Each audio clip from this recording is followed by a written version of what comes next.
Time now for Michigan's #1 outdoor radio show, Mike Avery's Outdoor Magazine. Mike Avery has covered the outdoors in Michigan for more than 4 decades, and that tradition continues today.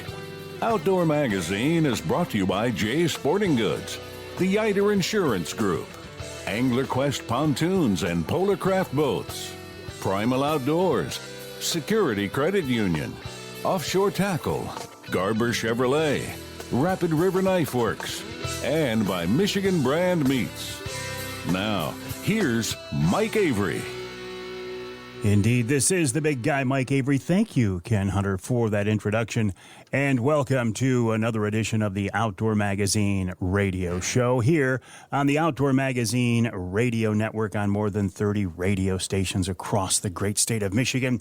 Here every week for 3 hours talking about, promoting, encouraging the great outdoors here in the great state of Michigan. Hunting and fishing, shooting, trapping, wildlife issues, conservation issues, even some wild game cooking, and so glad to have you along with us. I do not know, well, I've seen the forecast for this weekend, and this weekend looks like it could be kind of hot again. But it was 51 degrees as I came into the studio this morning, and man, did that feel good. 51 degrees. You know what that means? Fall is indeed just around the corner, and that means some great fall fishing. Of course, the hunting season's now getting ready to kick off. Well, in fact, I think early goose season is probably open as you're hearing this show. I haven't done anything in the outdoors. In fact, we're recording a little bit early this week, doing some time shifting, because I'll be honest, I'm on wedding duty right now. Now, I'm not getting married. I've been married for 30 years, happily married.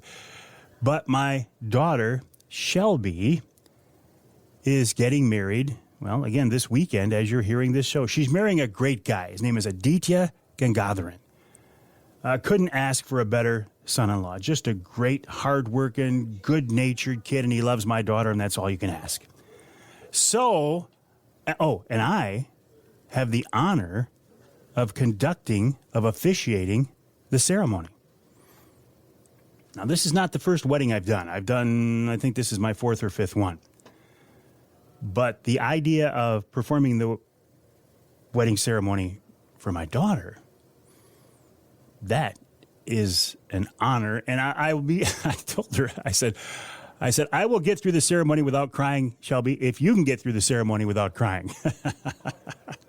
I imagine there will be some tears, but they're tears of joy. So I don't have any stories to tell about things that I've done this past week, but that's okay because we're working on a bigger project, a more important project. As I say, though, the hunting seasons are here. Early goose season is open. Bear season now just around the corner. The youth season and Liberty Hunt next weekend. I'll be out there with my grandson, Carter, my good friend, Scott. And I don't know if I should use his last name, so I won't. But my good friend, Scott, is allowing us to hunt his beautiful piece of heaven on earth. He's got a food plot out there. He's got a Primal Wraith 270 see-through blind up on an elevated platform. Carter's going to be sitting next to me with my Brenton 350 Legend. This is the same spot he killed a big doe on last year, and he can only shoot a doe this year, too. Scott says, I will welcome you guys in here, but I don't want you shooting small bucks, does only. I'm absolutely fine with that. I am a big fan of the youth hunt, and I don't understand how this season comes under such attack in some circles. Some people are just adamantly and vehemently against the youth hunt. I can't figure out why. I hear the complaints. I hear the gripes and concerns. Well, they shouldn't be out there that early. You know, what are they doing shooting my deer? I've been watching that deer all summer long. That deer was on my hit list. I have trail camera pictures of that deer. I've named him, and he's on my hit list. And that kid came out there and shot that buck during the youth season. Okay, it's not your deer. You don't own that deer. The state of Michigan owns that deer until somebody puts a tag on it. It's not your deer. And so what if a kid did shoot it? Well, that kid didn't earn that deer. They didn't deserve that deer. They didn't put their time in. Look at all the time. Look at all the years. Look at the years I've been hunting deer, waiting to shoot a buck that size. And this kid comes out of nowhere and shoots this buck. It's going to be the biggest buck they ever shoot. So what? So what?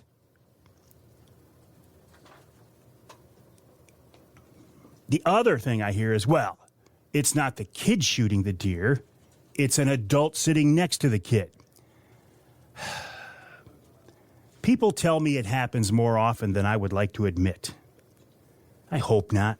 I know. Listen, I'm not naive enough to know that it doesn't happen. But anybody who would use the youth hunt as an excuse to take their kid in the woods and then shoot a deer is a dirtbag. They're a violator. They're a poacher.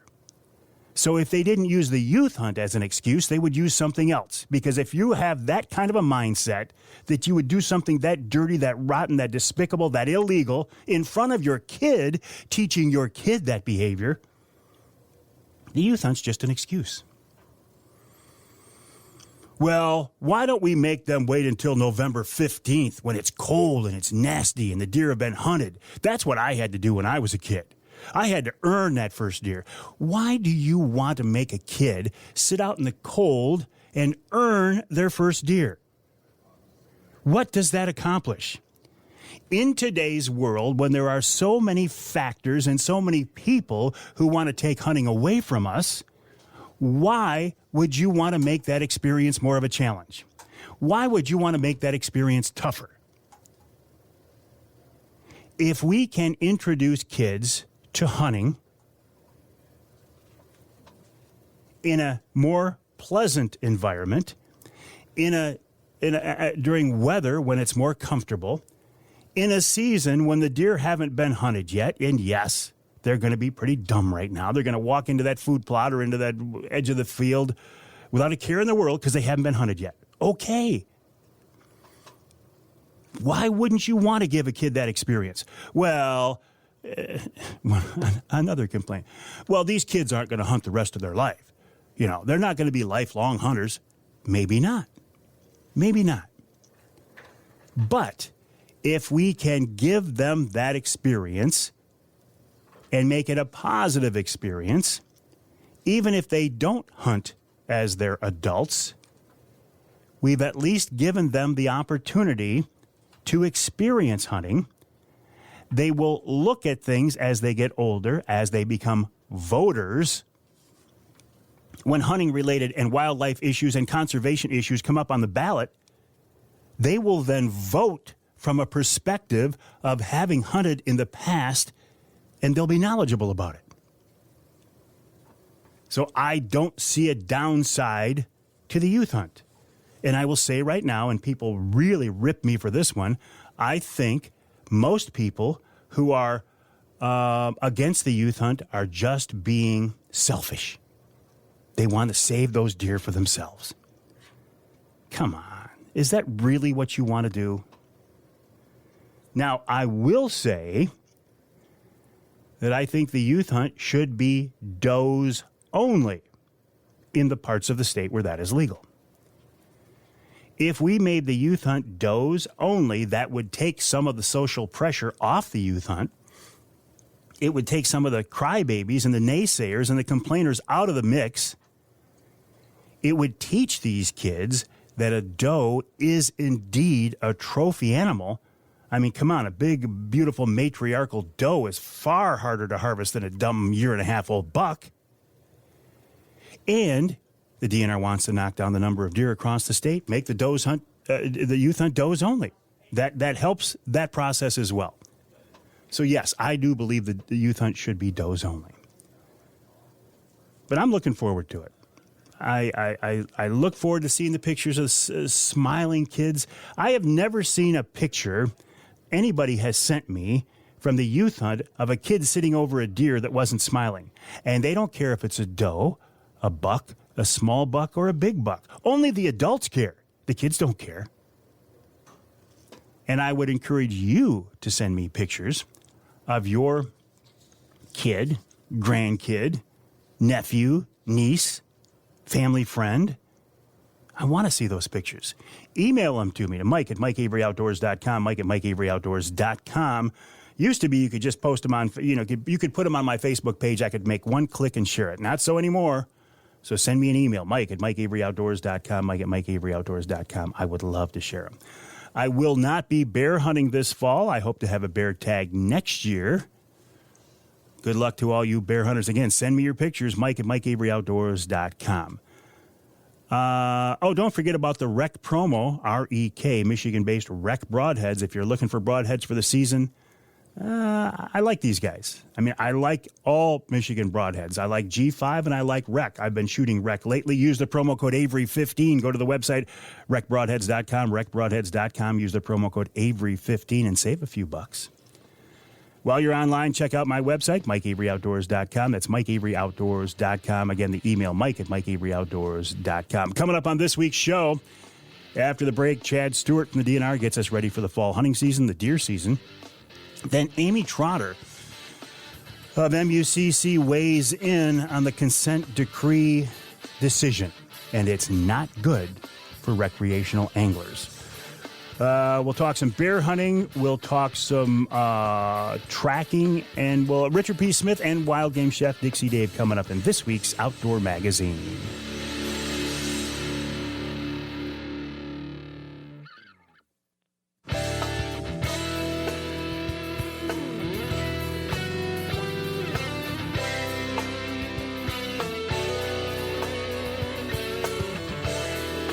You can hear the Outdoor Magazine show in Alpena on WZTK 105.7 FM. You can hear us in St. Joe on WSJM 94.9 FM, and you can hear us north of the bridge in Marquette on WDMJ 1320 AM. This segment of Outdoor Magazine brought to you by VersaSkins, Michigan-based VersaSkins. Just change your skin for the season you're in. Company owner Paul Perrone will be at the big Woods and Water Show in Imlay City next weekend at booth 317. So you can get your hands on these VersaSkins suits. You can try one on. You can see the quality. You can talk to the guy behind the concept, and you can walk out of there with a new set of VersaSkins for the upcoming hunting season. Their website, versaskins.com, versaskins.com. I told you about, we're there, right? The hunting season is here. Next weekend, early goose open now as you're hearing this show. Bear season opening just around the corner. The Liberty Hunt, including the Youth Hunt, coming up very, very soon. Chad Stewart is the guy who in many ways is, he's got a lot of help, right? But he's the point man for management of the Michigan deer herd in the DNR. And he's supposed to be in a meeting right now, but he stepped out. Chad, I do appreciate it. How you doing? I'm doing great, Mike. Thanks for having me back. Always a pleasure. So what, in the segment you didn't hear, I was defending the youth hunt. I get so mad about people complaining about the youth hunt. Oh, they're shooting my deer. They're shooting my buck. Statistically, what role does the youth hunt play in wildlife management? How many deer do these kids actually take? Yeah, you're looking at anywhere between, it's usually between 6,000 and 8,000. I think the most we've seen is about 10,000 deer taken over the course of that Liberty Hunt weekend.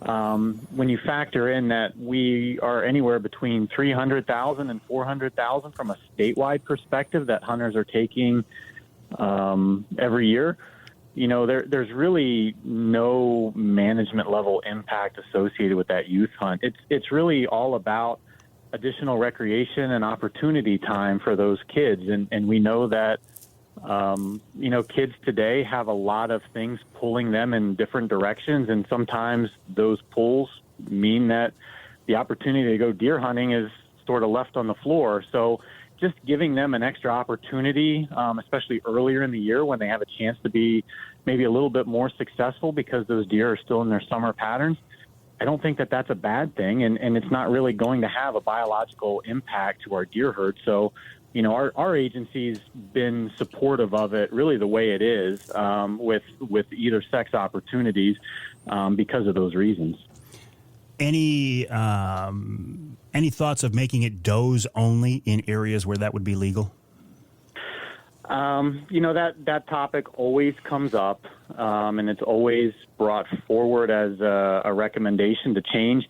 We only see probably about 5,000 or 6,000 antler deer being taken over the course of that weekend. Last year, I think because of the online harvest reporting, I think we had more bucks taken on the opening weekend of archery season than we did the youth hunt. So, again, biologically speaking, there's not really much of an impact there.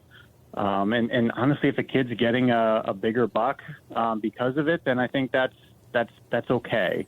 One of the analyses that I did years and years ago, looking at the percentage of yearling bucks in a harvest by season, the youth hunt was actually one of the highest yearling buck harvest percentages of all our seasons that we did, archery, firearms. So even though you'll see these pictures of, nice bucks that kids are killing, on the youth season, chances are they're more likely to kill a yearling buck than anything. And Mike, I'll point out that one of the things that we made this year a change, the bag limit for youth season isn't just one deer anymore. It's still one buck, but now kids can take multiple antlerless deer if they want to. So, hopefully from a mentor standpoint, they can sit there and direct the kid to be successful on a doe earlier in the hunt and then wait out for the buck rather than just passing up doe after doe, waiting for a buck to show up. So I'm hoping that increases our antlerless harvest and maybe even takes a little bit of pressure off bucks. I'm glad you brought up the online reporting. Last year, did that just go into effect last year, Chad? Last year was the first year it was a requirement. We had piloted it the year before, but yeah, last year was the first year that it was required of everybody. And how did that go? And do you think that the fact that it's been, I'm going to say decriminalized, that's not the right word, if you don't report, will that have an impact, do you think? I hope so.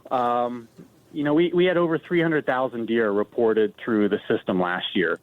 So with the first year program, just the way we did, having over 300,000 deer come through it, I think a lot of us viewed that as a success for sure.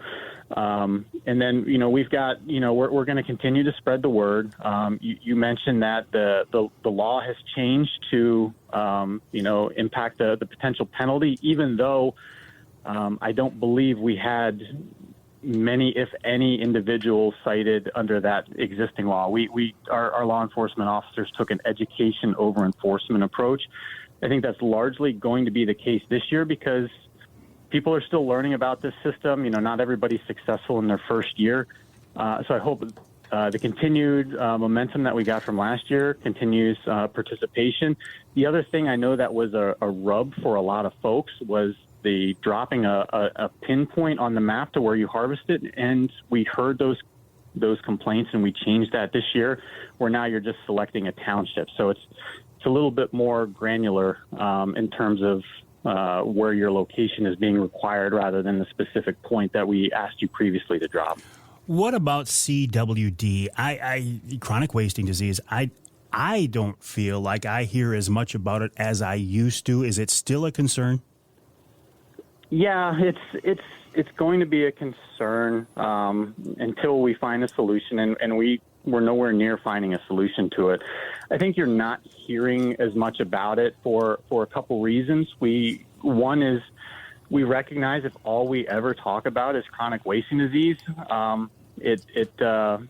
people get what we call disease fatigue with it. Mm-hmm. There's other things that are going on with deer management and are important with deer management that we have to talk about those things too. And if we just continue to circle back to CWD, it sort of numbs the message a little bit. But the other thing that we're doing is we've shifted our approach around with surveillance. So instead of continuing to focus on where CWD has been identified, we know generally where it is, the margins of it, but now we're looking elsewhere in the state. So we're rotating around the state. This year, we're going to put a lot of emphasis in our northwest lower peninsula for surveillance because we haven't been there in a very long time. So we don't know what we're going to expect. So our goal now is to get a complete surveillance history over about a 5 or 6 year period of the entire state. And what's encouraging is we just completed the southern lower peninsula, and we didn't really find it in any new locations due to our passive surveillance. So that was encouraging. And so by not having these new locations identified, you are not hearing as much about it. And I think that's a good thing. Well, if it's not growing, will we see? People ask me this all the time, and I'll tell them my answer. People say, Avery, are we ever going to see baiting for whitetails come back in the lower peninsula? My response is, I'm not a biologist. I'm not in a position of authority. But from what I see, no, I don't see it coming back in the foreseeable future. Am I off base there, Chad? Well, I will say that I am a biologist, but I'm not necessarily in the position of authority to say that. And predicting the future with some of this stuff is really difficult because, so much of it relies on those individual decision makers. I can tell you that I do not see our department recommending bringing it back in the foreseeable future. Now, that's a different answer than what you just asked me. Mm-hmm. But I've got to be sort of honest with where we're at with things. And from a department standpoint, all we can do is make the recommendation. And our recommendation, I think, will continue to be to keep baiting out of the lower peninsula, just based on the presence of chronic wasting disease and bovine tuberculosis. And we know that chronic wasting disease is going to show up in new locations. And just because we haven't found it yet, doesn't mean it's not there, but we're still concerned about the potential for that to grow and spread long term. So we're going to continue to recommend keeping baiting off the landscape. What else should we talk about before we let you go, Chad? Anything we haven't covered that's on your mind? I think the one thing that I think most hunters that I've been reached out to a couple times already, I think our hunting and trapping digest will start coming out. I think they'll start showing up online here in the next week or so. And then the printed version should show up in a couple weeks. So I know people are anxious to look at those, but they should be showing up here very soon. No major changes in rules that I'm aware of? Not from the deer side of things, no. In the Upper Peninsula, we got rid of our CWD surveillance zone up there, which means you can resume baiting in that area because we did a lot of surveillance and failed to find any additional detections of CWD. So I think that's something that hunters up in that area have been clamoring for, and certainly I think the surveillance that we had supported going back to our original recommendations before CWD was identified. So that was certainly encouraging, and I think that's probably the biggest change that hunters will recognize, even though it's only a small geographic area. And still no crossbows allowed for UP bow hunters in the late season, but that wasn't a decision. That wasn't a DNR decision.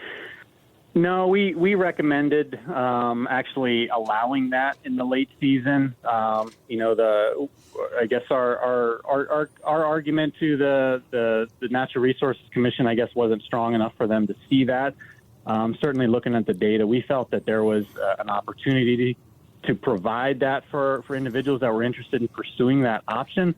But there still remains some concern about some of the low deer numbers in that area. So we've got more discussions to have on that, but yeah, that was not advanced forward this year. Chad, I appreciate your time. Always a pleasure. I'll let you get back to your meetings, and we'll talk again. Sounds good, Mike. Thanks. Chad Stewart of the DNR, Michigan.gov/DNR, Michigan.gov/DNR. I find it interesting that, it's an interesting system we work under, right? The DNR cannot make arbitrary decisions. They've got the NRC to deal with. And then, of course, you've always got the state legislature out there. At what point does the decision become purely biological and not worrying about the social impact? Didn't we pass a Sound Scientific Wildlife Management Act? But I didn't realize at the time that social science is also a factor in that. That's a topic for a future discussion coming up here. Amy Trotter of MUCC talking about the consent decree, what I'm going to term debacle.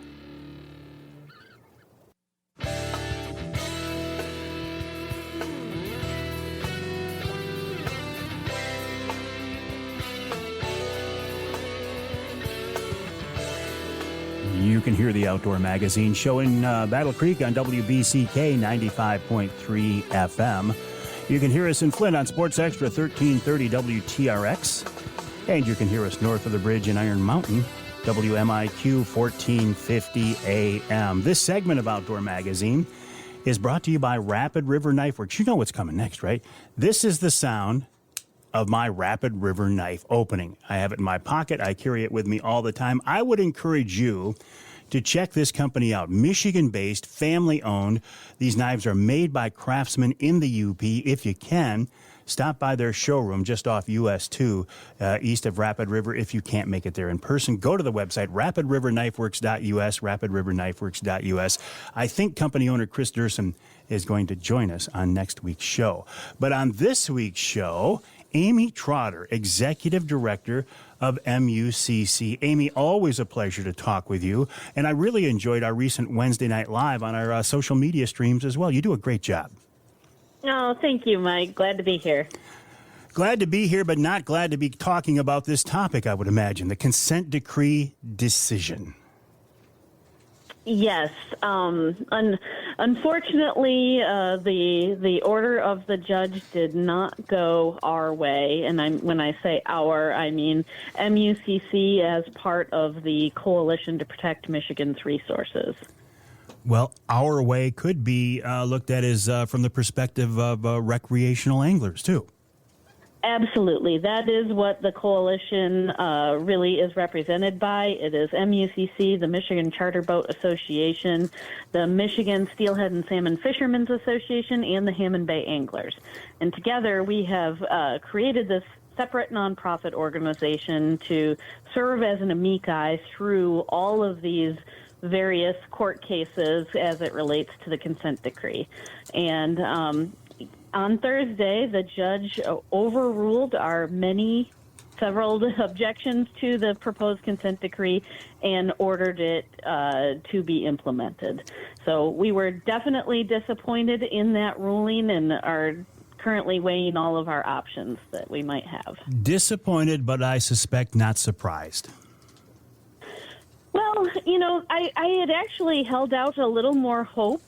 We thought that when we were given leave to have oral objections, we did get our day in court in May, and I think, our lawyers did a great job explaining our objections and going in depth on the various sort of 11 topical issues that we took objection to. We tried to, categorize our objections into groups, and I thought there would at least be a few of them that we might win on those merits. But unfortunately, the judge did throw out some of our expert testimony that they did not find to be, I guess, compelling enough or expert enough.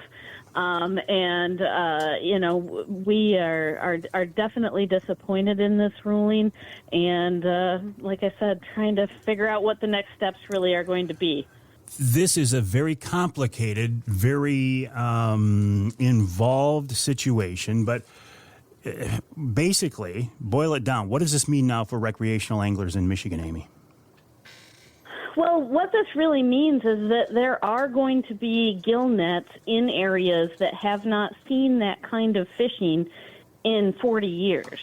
Ever since 1985 when we entered into the first consent decree, but even in 2000, we've been working to, reduce down the amount of gill net effort in our Great Lakes. Because it is lethal and definitely allows for more extensive bycatch. So we've been working for years to convert tribal fishermen to trap nets, which are much more selective, and they pull up fish, tend to be alive, so they can release them back if they are non-target species. So that's going to be the biggest thing, and that's going to affect both recreational anglers as well as recreational boaters.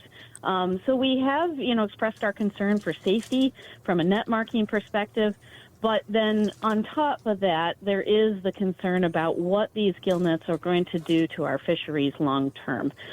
We don't believe there is adequate enforcement there is some great information in there about data information sharing, but we are concerned that some of the periods of review are too slow to be reactive if there is a problem. Will these be tribal gill nets only, or will they be non-tribal commercial fishermen involved in this too?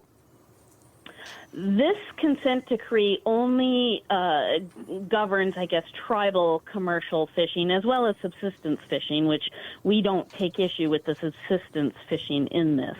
But it does only outline that. There will be probably some ancillary impact to our state licensed commercial fishermen, because basically recreational anglers and the state licensed commercial anglers have to share the same allocation. So there will be some impact on that, because overall the kinds of things that we're objecting to are going to affect those state licensed anglers as well. But no, state licensed anglers are not and have not been able to use gill nets for decades. Amy, I know you've got a lot going on right now. Can you give me a few more minutes? Can we take a break and wrap up the hour? I'd be happy to. I appreciate that. We're talking with Amy Trotter, Executive Director of MUCC. MUCC.org is the website, MUCC.org. MUCC's been involved in this fight, and many others, right? I look at MUCC as a group that kind of stands between us being sportsmen and women, and the DNR and the NRC and the legislature. And I think they're doing a great job. MUCC.org. More after the break with Amy Trotter right here on Outdoor Magazine.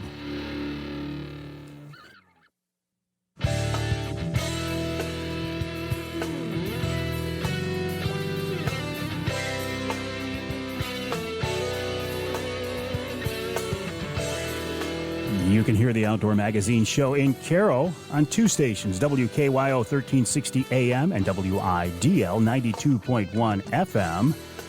You can hear us in Sheboygan on Big Country Gold, again, two stations, 1240 AM, 100.7 FM. And you can hear us north of the bridge in Escanaba on WCHT 600 AM, 95.3 FM. We're talking with Amy Trotter, Executive Director of MUCC, Michigan United Conservation Clubs, the website MUCC.org, MUCC.org. We're talking about the consent decree decision from a federal judge. The consent decree process is basically, and I'm boiling it down here, an agreement between tribal anglers and the state of Michigan. It involves using gill nets. Amy, you said now in areas we haven't seen them for a while. How far downstate does this allow for then? Well, this does reach all the way down Lake Michigan, basically to Grand Haven. Now, we know that most of the tribes have not really asserted any fishing rights down that far south. But this certainly opens up an opportunity to do so. So, again, we are fighting this battle because of what has been allocated and what is allowed under this consent decree. We're really trying to be proactive as sport fishing anglers that care about the resource. Next step is to wait and see when something happens, and then to go on the defensive, and we really didn't want to wait until something was harmed as a result of these kinds of allocations and new opportunities that are opening up. So it is, again, we don't know what we don't know yet, and how these allocations are going to be used will play a factor in that. All right, so you have the opportunity to appeal. Two questions on that. Is that even Does it make any sense to do that? And secondly, it's so expensive. The groups fighting this are not flush with cash like the tribes are. What do you think is going to happen? Will you appeal, Amy? Does that even make sense at this point? I think it's still too soon to say. So we are having our lawyers, and we have had lots of meetings even just since Thursday to talk about that very question and see what the success might be on appeal. But it is clear from the judge's order, even though he overruled our objections, he does not dismiss the notion that we would have leave to appeal to the Sixth Circuit. So we did so when we tried to get party status in this case. We did appeal then. We are working on the fundraising is a big factor, though, because we've already spent more than $200,000 in this case alone. So that doesn't go back to the 2001 or the 1985 one. That's just, really since 2019 in getting ready for and participating in these negotiations and doing all the filings and things that we have to date. So we're already in debt. We definitely need support to stay at the table and even really to finish paying the legal bills that we've accrued to date. So it is hard. Our 4 groups are all nonprofits, and we can only, we only have bank accounts that go so deep. So we do need the support of Michiganders to help us, get this across the finish line. Is there a window of opportunity on a potential appeal, or is that open-ended? I do believe in the federal system we have 60 days from the ruling, so 60 days. All right, so you're asking for support, financial support. I mean, honestly, how does somebody do that? What's the process? You can absolutely give money directly to the coalition. It is protectmiresources.com. And that website has a PayPal, and so you can give online very easily. I am also the treasurer of the organization, so you can make a check payable to CPMR and mail that directly to MUCC's address, which is 2101 Wood Street in Lansing. ProtectMIresources.com directly, or write a check to CPMR, send it off to MUCC in Lansing. Amy, this is... all right, before you came on, the segment before, I characterized it as a debacle. Now, that's my words. That's not you. But how far away are we from that? I mean, this is a big deal, isn't it? This is a huge deal, and we wish we could have solved some of our objections at the negotiating table. I mean, that's the truly disappointing piece in all of this, is we didn't want to have to fight this battle in court. That's what a consent decree, the negotiations are supposed to do, is get us all on the same page.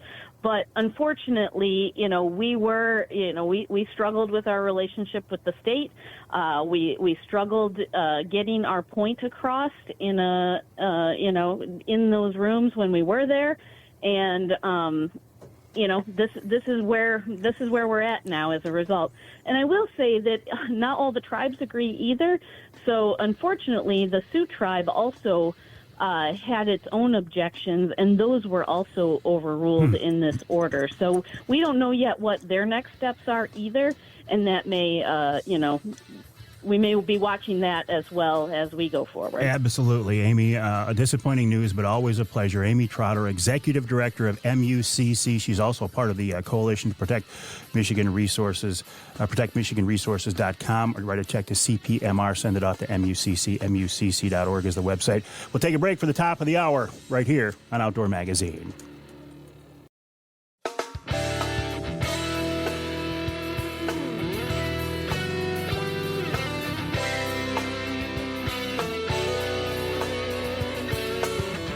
Time now for Michigan's #1 outdoor radio show, Mike Avery's Outdoor Magazine. Mike Avery has covered the outdoors in Michigan for more than 4 decades, and that tradition continues today. Outdoor Magazine is brought to you by Jay's Sporting Goods, the Eider Insurance Group, Angler Quest Pontoons and Polar Craft Boats, Primal Outdoors, Security Credit Union, Offshore Tackle, Garber Chevrolet, Rapid River Knife Works, and by Michigan Brand Meats. Now, here's Mike Avery. Well, thank you, Ken Hunter, for that introduction, and welcome to hour number 2 of this week's Outdoor Magazine radio show. Here on the Outdoor Magazine Radio Network on more than 30 radio stations across the great state of Michigan. And I do believe the best way to listen to the show, if you can, is on your local AM or FM station. If you can't, if you live in some part of our state not covered by the broadcast signal, or if your local affiliate doesn't carry all 3 hours, isn't it nice to know that there is a podcast available? The podcast is on my website, MikeAveryOutdoors.com. On my Facebook page, on every place else, Amazon, Audible, Twitter, now called X, Apple Music, Google Play, iHeartRadio, SoundCloud, Spotify, yada, yada, yada, yada. Even on YouTube. First and foremost, I am a broadcaster. I was in broadcast television, now broadcast radio, but I do like podcasting. I think podcasting is a great way to get the message out, and there are some very, very good podcasts, some outdoor-related podcasts available these days. I produce podcasts, by the way, each month for Offshore Tackle, Angler Quest Boats, Polar Craft Boats, and Primal Outdoors. And the latest podcast I have uploaded is the Primal podcast this month, featuring Bob Ransom, the guy who started Ameristep and the guy who is also behind Primal Outdoors as well. Very interesting conversation with Bob. I would encourage you to look for that. So what is going on here? It is the fall hunting season, some great fall fishing as well, right? But the fall hunting season just around the corner. I posted a picture the other day on my Facebook page from my good buddy Johnny Bowler, the Bear Whisperer, up by Seney. And it looked like there were more wolves on Johnny's bear baits than there were bears. So I posted that, and I got a lot of response. Wolves are a huge topic here in Michigan. And I find it interesting that there's a certain percentage of people who automatically blame the DNR. Oh, the darn DNR, the wolves are the DNR's fault. They never should have brought them here in the first place. Well, they didn't. And they should have let us have a wolf hunt. Well, they would if they could. Like the consent decree situation in the previous hour, that was decided by a federal judge. A potential wolf hunt here in Michigan is at the federal level right now. I got to believe that's frustrating for the people in the DNR because they want to have a wolf hunt if they could. Cody Norton is a DNR wildlife biologist who deals with this on a daily basis, and he's with us now on the Outdoor Magazine phone line. Cody, welcome back to the show. How are you? Hey, Mike. Thanks for having me, and I'm doing well. Well, let's talk about wolves here for a second. If you look at some of the bear bait trail camera pictures, you would think that there are more wolves than bears. I know that's not the case, but how would you assess the wolf situation in the UP right now? Sure, and that's it's a great point, Mike. Wolves will actually eat off bear baits and use bear baits as a food source, which ends up with them being concentrated in those areas. And for folks just out in the woods running 2 tracks or bear houndsmen that are looking for tracks, I mean, wolves run trails, they run roads, they run whatever's going to be the least amount of resistance while they're traveling the landscape. So they are, if they're in the area, you're probably going to be seeing signs for them, and more so than a lot of our other species. But our last population estimate was a minimum population of 631 wolves, and that number has kind of varied between 600 and 700 since 2011. So we, from when wolves first showed up in the late 80s until about 2011, we saw, a rapidly increasing population as they filled in the UP. But since 2011, they've been relatively stable over time. A lot of Yoopers, though, Cody, say your DNR numbers are way low. Listen, you're a Yooper. I mean, this is an interesting situation, right? Yeah, absolutely. And I think, going back to that, wolves are very visible and leave sign in their areas. It's, and cover a lot more ground than most of our other species. It can, I think, give the illusion sometimes that there's more than there are out there, but we do spend a ton of time and a ton of effort trying to survey our wolf population here in the UP. We actually have a new research project where we're evaluating 2 alternative methods for estimating the wolf population too, so that we can compare that to our current estimate. So, we work very hard to try to get accurate estimates of our wolf population here. They are causing problems, right? There's no doubt about that. I had a guy on the show here a couple of weeks ago, another story of a houndsman who lost a dog running bears to wolves. I mean, this happens. This is a concern. Absolutely. And especially in recent years, it's been relatively low compared to if you went back, I think around 2012 or so. We were having, quite a few dogs get injured or killed each year. In recent years, it's been more in the, I think, averaging about 5 dogs or five conflicts each year, which is, relatively low considering how many dogs are out there on the landscape and, how many dogs might get injured by or killed by vehicles or, other things while they're out hunting. But absolutely, if that's, if it's your dog, that's a big deal. Would you, the powers that be in the DNR, you've cleared the way for another wolf hunt if you get approval from the feds, right? We, like you mentioned earlier, wolves are federally protected, so we do not have, management authority of them right now. If we did get management authority, we would certainly go through the process of evaluating, what a harvest season, might look like, whether or not, we would want to pursue that. But ultimately, that decision would be up to the Natural Resources Commission. If and when we have another wolf hunt in the UP, is it the department's recommendation that this time trappers and the houndsmen would be allowed to participate? I think that would allow us to reach whatever quota, whatever number is set, right? Because last time those 2 groups weren't able to be involved. Yeah, so in our wolf management plan, which we recently updated, but even all the way back, as long as we've had a wolf management plan, we have not differentiated between hunting and trapping. We've, included both of those as potential methods of harvest for wolves. So, ultimately the decision was made back in 2013 when we had that one wolf season that hunting would be the only method. But yeah, in general, in our wolf management plan, and we don't specify, we don't say that we wouldn't allow trapping or wouldn't allow other methods of hunting. It would just be something that would have to be, recommended and approved by the commission before it went into place. How do you currently count wolves? What's the process? I see pictures of collared wolves. Is that part of the process, or is that just a tool to keep track of where they're at and where they're moving?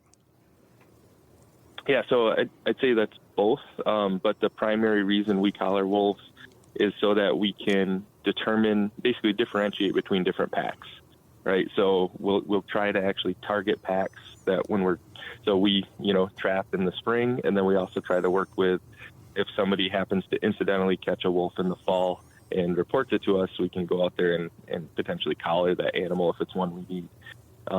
But yeah, so we're trying to, figure out different wolves in different areas, what packs they belong to, what their territory looks like, so that we can differentiate between packs in the winter when we're trying to get counts for each pack with our current survey technique. So right now, every other winter, we go out and survey over half of the UP. We used to survey every winter, and we used to survey the whole UP starting in 1989 when the first 3 wolves showed up in the UP and we documented reproduction. So as that population has grown and expanded and covered more ground and the packs get closer together, we've moved towards every other year and basically subsampling the UP, making sure we survey at least half of it. and then we scale that estimate up.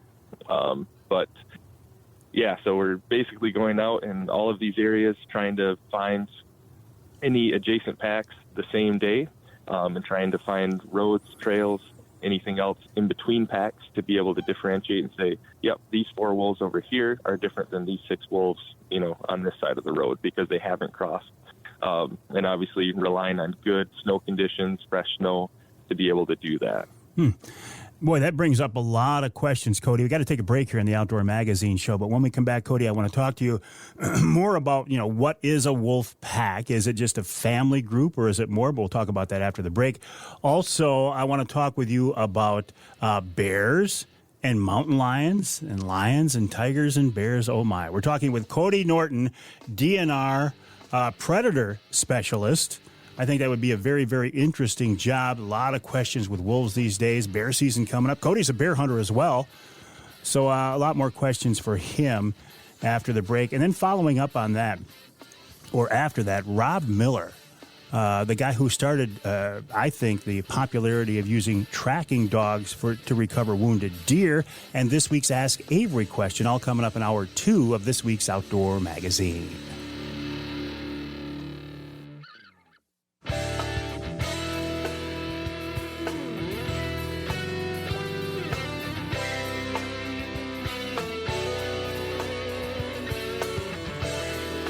Thank you so much for joining us here this week on the Outdoor Magazine radio show. You can hear the show on more than 30 stations across the great state of Michigan, including the Twister 92.1 WTWS in Houghton Lake. You can hear us in Lansing on WILS 1320 AM, and you can hear us north of the bridge in Newberry, WNBY 1450 AM. I will not be bear hunting in the Newberry Bear Management Unit this year because I didn't get a tag. I am hopeful to get back there next year. I absolutely love bear hunting. Cody Norton is a DNR wildlife biologist. He is also a bear hunter, but he's in charge of bears, wolves, and mountain lions here in Michigan. Cougars, what a very, very cool job that must be. Cody, I want to follow up on a couple of things we were talking about. You were talking about wolf packs in the UP. What is considered a wolf pack? Is that basically a family unit or no? Yeah, a lot of times those tend to be family members. It'll be, a dominant pair and then their offspring. But certainly sometimes unrelated wolves are able to join packs. Sometimes unrelated wolves try to and are not successful or potentially get killed. So it's dynamic. Not every pack's the same. We also have some wolves that just never seem to join a pack, call them transients, and they just kind of bounce around. They might link up with a pack for a couple weeks or a month and then move on and kind of do the same thing. So it really just kind of depends on the situation. It's not completely cut and dry or simple, but basically what we would consider a pack is wolves using the same territory that are occupying the same space together. And what size typically is that range? Here in the UP, it's almost 100 square miles that they cover. And so that's where we were kind of talking about, somebody might have wolves on their bear bait or some other trail camera that's out there. Somebody else a couple miles down the road might have them, and they start adding those numbers together. But in reality, a lot of times those are the same wolves covering a huge territory. And will a wolf pack generally respect another pack's territory and stay out of it? I'd say for the most part, and if they don't, there can absolutely be conflicts between them. But then, sometimes individual wolves are able to go join other packs and are permitted. So it kind of depends. Sometimes when a pack is in one part of their territory, another pack will kind of dip in and test the waters too. So we're able to kind of see some of those interactions with our collared wolves, if we've got collars in adjacent packs. That's got to be fascinating to see the interaction there. Yeah, absolutely. And when we had a research project going on in the western UP where we were collaring coyotes too, that was really interesting. You'd have coyotes kind of hanging out in the space between wolf packs and then darting in when wolves are on, the opposite side of their territory and using some of that same area. So you kind of got all these different interactions going on. Yeah, that was actually my next question about wolves and coyotes. If wolves will push coyotes out of an area, you've kind of answered that. What about bears? I mean, I see pictures on bear baits where you might have a group or maybe even a pack of wolves in the morning, and a bear might come into the same bait in the afternoon. What's the relationship, the interaction there? Yeah, they certainly utilize the same areas. Obviously, if you think about, hound hunting for bears, when bears are pressured by canines, they typically climb trees unless they're big and bad enough to sit on the ground and be able to defend themselves. So they can do well. I'm sure, at a bait site, you might have, less activity at certain times when wolves might be nearby. But otherwise, they seem to tolerate each other pretty well. All right, let's turn our attention to bears here for a few minutes. You know me, I'm a bear hunter. I absolutely love bears. I love everything about them. I love to watch them. I just love to be around them. I think they're cool critters. You had an interesting situation, though. I was talking to you recently, and you said, Mike, I got to go. We've got a bear in downtown Marquette. How do you handle a situation like that? And what did actually happen that day, Cody? Sure. That bear, it was actually on Washington Street, which is the main street in downtown Marquette. Showed up in the morning, guessing that it kind of wandered its way into town at dark, or in the night, and then when the sun came up, it didn't have a way to get out of town without people being around, and we have that happen quite a bit. In other towns in the UP, towns in the northern lower, where might be one or two times a year. This bear, got spotted a few times close to one of the breweries, close to one of the, kind of some downtown shops. And by 10:30 in the morning, it had taken off, and we have not heard any reports since then. So hopefully that bear made it out of town and isn't any worse for wear. All right, so that one made it out on its own. I have seen stories. In fact, when I was working in television news down in Saginaw, you guys actually had to come in and tranquilize the bear and take it out. That's got to be kind of an interesting process too.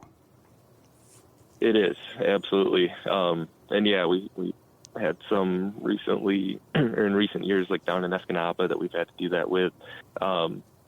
Usually the biggest thing, best case scenario is trying to get people away from the bear, letting the sun go down and letting it leave on its own at night. But if we have to, we will certainly, try to chemically immobilize dart bears.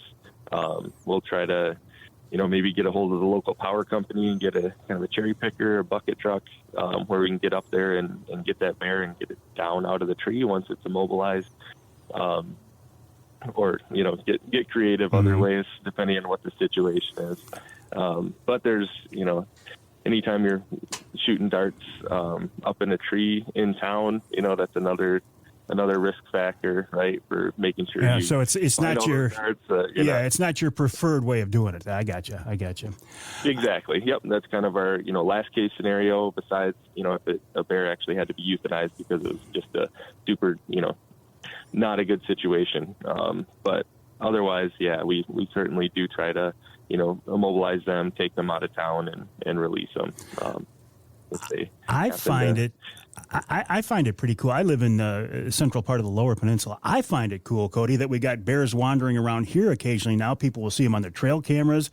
We've got them on our lease property. I see tracks. I feel like, anecdotally, that the bear population geographically, if not numerically, is expanding to the south. Absolutely.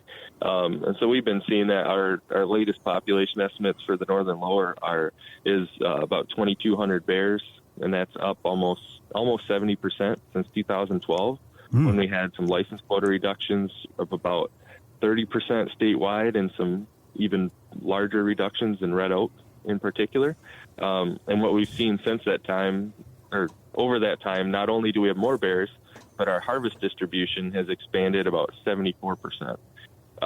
So we don't just have more bears in the areas we typically have bears. We've got more bears, covering a much larger area than we had even, 10, 15 years ago. Do you see, with that in mind and other factors, do you see an increase maybe for the next season in the bear tags that are let out? You guys got some grief from some hunting groups. In fact, I wasn't really happy to see it either, and I'm not a biologist, but I'd like to see more bear tags let out so people can have more opportunities to hunt, and yet there was a restriction this year. What was the thinking there?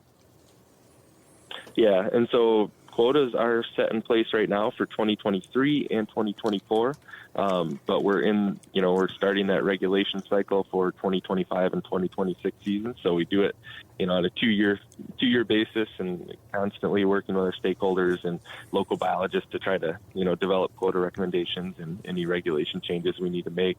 So yeah, actually for the northern lower in particular, we increased the number of bears that we wanted to harvest in 2 of the units, Baldwin and Gladwin. Red Oak, we kept the same, but because our success rates had increased in Red Oak and Gladwin over the last few years, that meant basically we had gone, slightly above our desired harvest in previous years.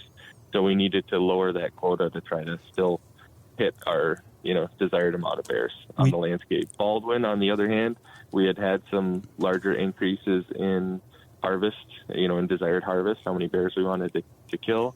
That had reduced our hunter success a little bit, which meant that we actually gave out, more tags in that unit. So it really, that hunter success rate is often changes the license quota more than, how many bears we actually want to take. I got you. We talk about bears expanding in the lower. Let's go back to wolves for a minute.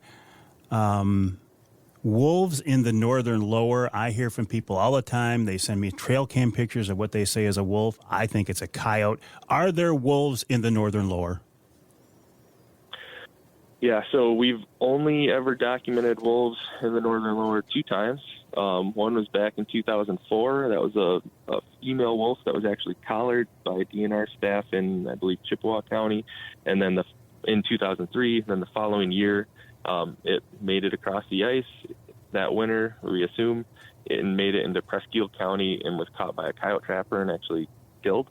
And then, so obviously that wolf is not still there, did not reproduce. In 2014, the Little Traverse Bay Band of Odawa Indian, some of their biologists actually caught trail camera photos of what appeared to be a wolf and a scat sample that, with DNA analysis, ended up verifying that was a male wolf. But we have not had any verified, wolf sightings or anything else since 2014. So we don't have wolves wandering northern Michigan in large numbers. We don't have them wandering mid-Michigan. These trail camera pictures, people, they're big coyotes. They're not wolves. Cody, we didn't even get a chance to talk about cougars or mountain lions. We'll save that for a future conversation. But I feel like in your position there in the DNR, you have a chance to work with some pretty cool critters. Yeah, absolutely. It's a lot of fun. It's can be tough at times, but a lot of grief sometimes. A lot of grief sometimes. All right, absolutely. All right, Cody, listen, I appreciate your time. I got to let you go. We'll talk again in the future. Cody Norton, Michigan DNR wildlife biologist, specializes in the big predators, cougars, bears, and wolves. Michigan.gov/DNR is the website, Michigan.gov/DNR. We didn't even get a chance to talk about my story of people telling me that they had the DNR in a northern Michigan lake. They flew in black helicopters, and game wardens in black uniforms forced everybody off the lake. And the helicopters dropped, and they opened the doors, and wolves jumped out of the choppers. I've heard that story from multiple people who will tell me that right to my face and not crack a smile.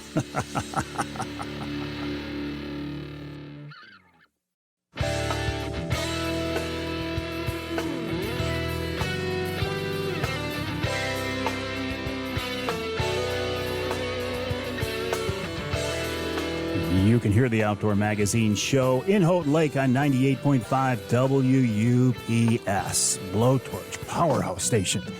You can hear us in Holland on WHTC 1450 AM and 99.7 FM.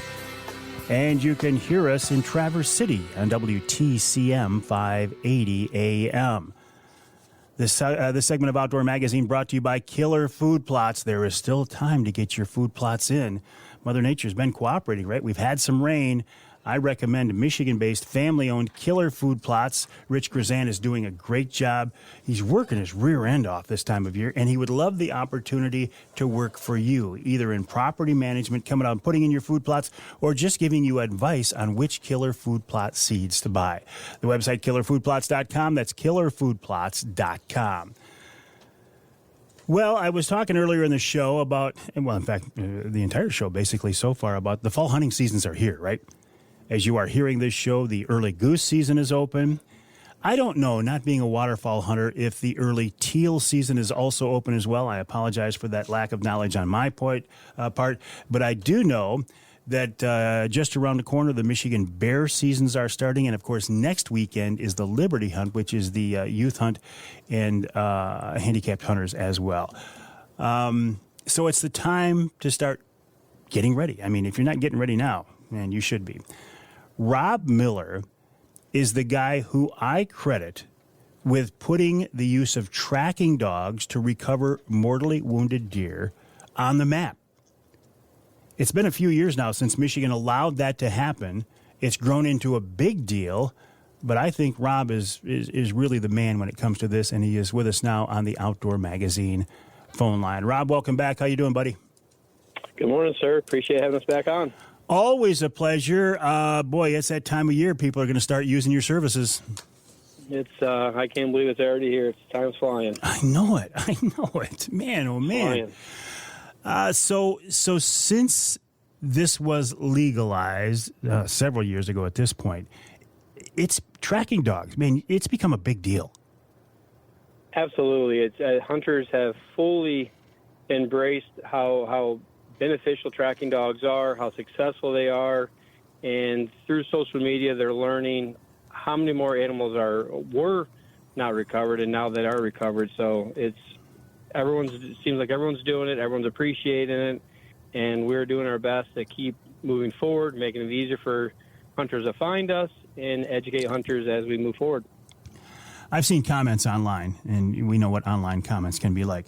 Well, true hunters, real hunters, would never call in a tracking dog. If you can't recover that animal on your own, you shouldn't be hunting, which, of course, is a crock. Any tool we can use to recover an animal is a valuable tool, I would imagine, Rob. I would agree with you 100%. So how do you use tracking dogs to recover deer? Well, the dogs are trained on three specific scents of a deer: the breath, skin cells, and any fluids that come off a deer. If it's blood, stomach, all the fluids. So those are the three main things the dogs have learned to track. They've also learned through natural tracking of the interdigital gland that's located in the hoof. We do our best to practice with that, but ultimately the dogs truly learn that on actual tracks and actual learning and problem solving. The dogs really hone in on them scents. But once the dog has figured out that these scents takes them to a prize at the end, is how they distinguish which deer to track whenever they get brought out to your hunter's property. So our dogs, through process of elimination, will not just track any live running deer, because the dogs have learned through experience those will not get them to the reward. So no matter the deer density, the dogs come in, they can problem solve all the odor scent cocktails, single out the right one. And if it's a dead deer, the dog should pretty accurately take the handler and the hunter right to the end. And if it's not a dead deer, bringing in a tracking dog can be valuable then as well, because you realize, okay, you still got a live deer that's out there. You didn't put a fatal hit on it. Yeah, so then you would eliminate the grid search in your entire property or your sanctuary. You definitely educate the hunter as they're tracking along. Hey, we've gone a half mile. We're at 3/4 mile. Look at the evidence is telling us your deer is actually just a superficial wound. It's going to most likely make it, and give them peace of mind. So at what point do we call in a tracker? I would say if you know initially you have a bad shot, as an archery hunter, you typically know that. Crossbow hunters are struggling with that because they're looking through the scopes. But if they are able to find their bolt, they can then identify through smell and visually looking at it that I probably hit this deer through the liver or whatever the signs are on the arrow. Or if you're simply colorblind, or if while you're tracking and things are starting to get difficult, if it's due to swamps, water, cover, whatever it may be, you realize, man, I'm really struggling. I would say at that point, when in doubt, back out. Call a tracker in your area, have a conversation. It's free of charge. Let them give you advice. And the advice might be, hey, I really don't think I think your deer is probably dead, not much further. Go grab a buddy and proceed. Or, hey, I'll come out and come track it. Or I just don't really feel your deer is worth bringing a dog into your property and leave the educated choice up to the hunter at that point. Real quick before we let you go, how do we get in touch with trackers? Where do we find you guys? So the Michigan Deer Tracking Network is a Facebook group. We got 50 trackers right now. All the trackers have 2 to 5 years minimum experience, and any new tracker has an apprentice. They're an apprentice, so they're guided by an older tracker. And we're coming out with an app that will be posted hopefully online soon, so all the tracker or hunters can download that app. Michigan Deer Tracking Network on Facebook. Yes, sir. All right, Rob Miller, appreciate your time. Got to let you go. Michigan Deer. Go to Facebook right now. Well, as soon as the show's over, look up Michigan Deer Tracking Network. See who's in your area. Don't hesitate to reach out. The Ask Avery segment coming up.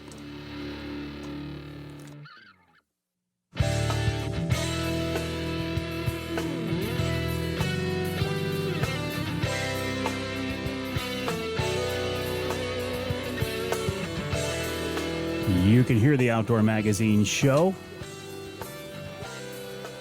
in Ludington on News 97, 98, 98.7 WLDN. You can hear us in Port Huron, WPHM 1380 AM, and north of the bridge in the Sioux on ESPN 1400 WKNW. The Ask Avery segment is brought to you each week by the good folks at Security Credit Union. Security Credit Union loves to work with outdoorsmen and women, and they can help you with your next outdoor adventure. Check them out online at securitycu.org. That's securitycu.org. I just got to follow up on something here. I was talking to Rob Miller, and we didn't get a chance to bring this up, but he just sent me a text. One thing we didn't get to follow up on, big news for this upcoming season, no more leashes. The tracking dogs can be off leash if they're on a GPS system. All trackers have to be registered with the DNR. Drone search is still illegal. So tracking dogs no longer have to be on a leash. That is a big deal. And I will follow up with Rob on that, but at least we got that word out. Okay.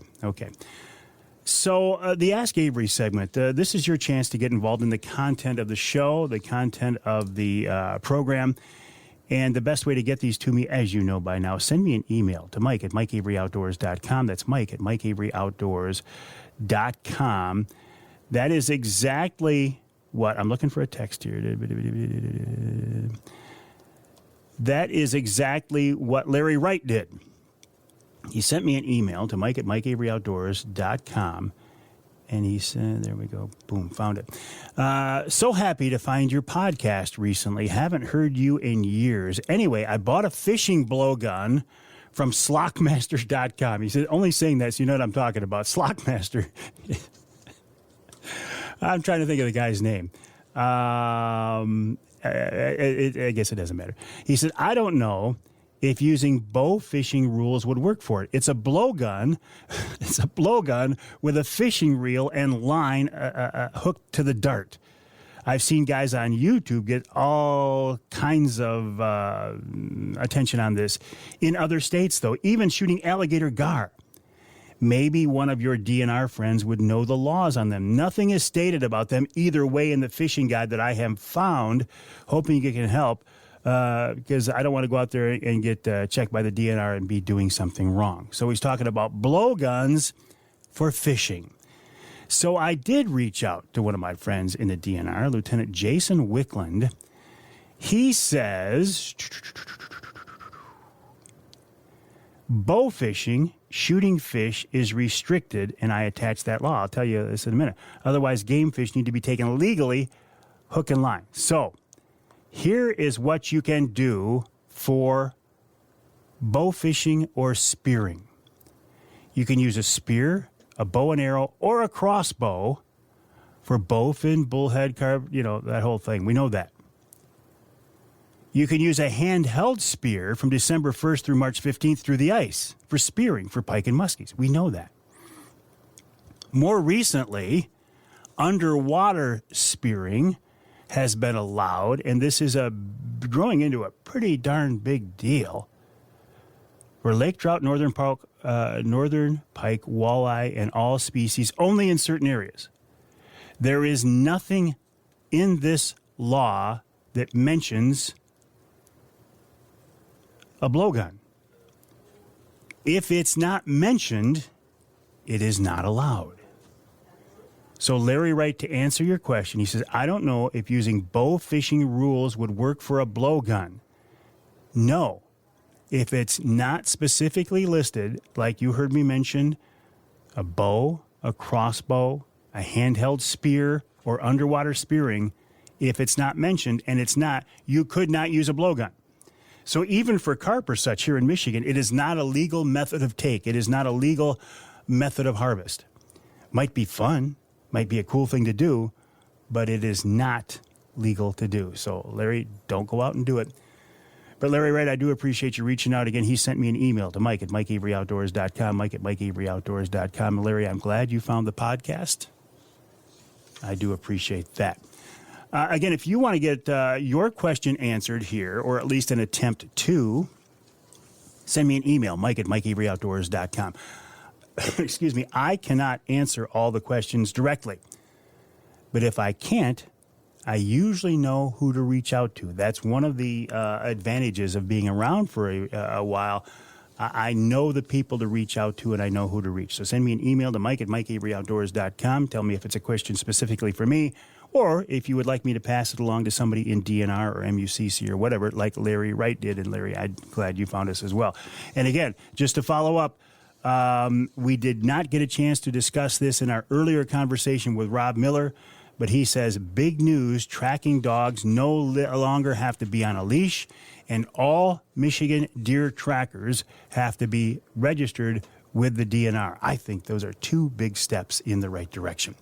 Again, a thank you to the folks at Security Credit Union for making each week's Ask Avery segment possible. A thank you to Larry Wright for reaching out to me. If you want to learn more about Security Credit Union, check out their website, securitycu.org.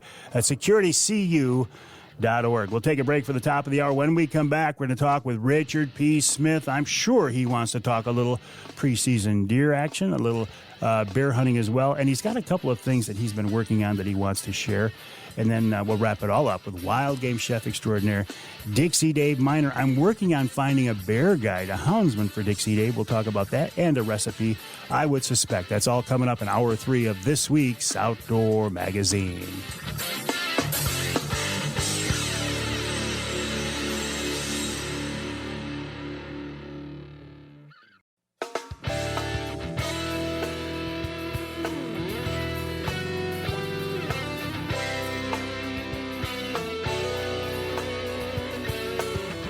Time now for Michigan's #1 outdoor radio show, Mike Avery's Outdoor Magazine. Mike Avery has covered the outdoors in Michigan for more than 4 decades, and that tradition continues today. Outdoor Magazine is brought to you by Jay's Sporting Goods, the Eider Insurance Group, Angler Quest Pontoons and Polarcraft Boats, Primal Outdoors, Security Credit Union, Offshore Tackle, Garber Chevrolet, Rapid River Knife Works, and by Michigan Brand Meats. Now, here's Mike Avery. Well, thank you, Ken Hunter, for that introduction, and welcome to hour number 3 of this week's Outdoor Magazine radio show here on the Outdoor Magazine Radio Network. People say, how do you talk about something for 3 hours? You know, it's not hard at all. There is so much going on around our state. So much news with hunting and fishing and shooting and trapping and wildlife issues and conservation issues. It's easy, honestly. Now, if we were in some other state, and I won't name any states because I don't want to talk badly about those states, but, it might not be as easy. But here in Michigan, this is just a hotbed of outdoor activities, outdoor fun. And I have been so blessed to be able to do this for so long.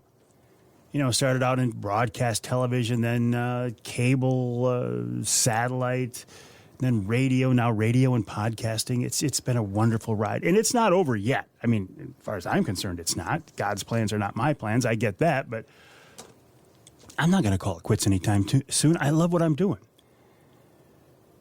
And I've had the chance to work with so many interesting people over the years, and I have learned so much sitting here at this microphone. In fact, much of what I know about bear hunting, for example, certainly I've learned from Richard P. Smith. You know Richard. He is an icon in the outdoor world here in the state of Michigan. He's an outdoor writer, an outdoor videographer, an outdoor photographer, and he's been doing this for a long, long time. That's why he's one of my favorite guests, because he knows so much about the topics that he writes about. And he's not afraid to tell you what he thinks, and I respect that. And he's with us now on the Outdoor Magazine phone line. Richard, welcome back. How are you? Richard, how you doing, buddy? Good. Can you hear me? I can hear you now. I can hear you just fine. Were you able to hear me? Yes. Okay. So what is going on in your world right now? I mean, we're just around the corner from hunting season. That's pretty exciting. Yes. Bucks are shedding their velvet. Oh, really? Yes. I saw a 3-year-old 8-point I've been watching all summer shed his velvet this past weekend, which would have been a week ago on August 25th or 26th. Wow. Now, let me ask you this, a dumb question. You say he's a 3.5-year-old deer. Do you know that because you've watched him over the 3 years, or do you tell that from looking at his body that he's 3.5? I've watched him all 3 years. He had spikes as a yearling. In fact, one spike was only an inch or two long. The other one was 6 or 8 inches long. He was 7 points last year as a 2-year-old. And this year, I predicted he would have 8 points this year, and it proved to be the case. He's got an average 8-point rack. And I saw him on the 24th, and he was acting like the velvet was starting to bug him, and he was starting to rub on some trees, the base of his antlers. And I was gone over the weekend on Friday and Saturday, and when he came back on Sunday, hard antlers. Huh.